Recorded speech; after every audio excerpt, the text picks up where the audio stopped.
எல்லாம் எடுத்தாச்சு. கிண்ணி பழம் செடி ஃபுல்லாக எடுத்தாச்சு. எடுத்துட்டு க்ளீன் பண்ணி வச்சுருக்கு. வேறு விதை போடலாம் அப்படின்ட்டு. கொத்தவரங்காய், முள்ளங்கி, அப்புறம் வெண்டைக்காய், பீன்ஸ் இதெல்லாம் கொஞ்சம் கொஞ்சம் நடலாம்னு சொல்லிட்டு. நம்ம வீட்டு காய்கறிகள் எதுவும் வாங்கிறதே கிடையாது. நம்ம தோட்டத்தில் விளைஞ்சது செஞ்சு சாப்பிட்டுருக்கோம். இவ்வளோ புல் இருந்தது பாருங்கள் இந்த இடத்துல.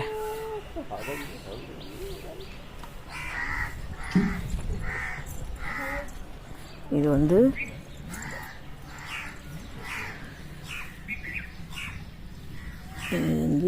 முளைக்கீரை.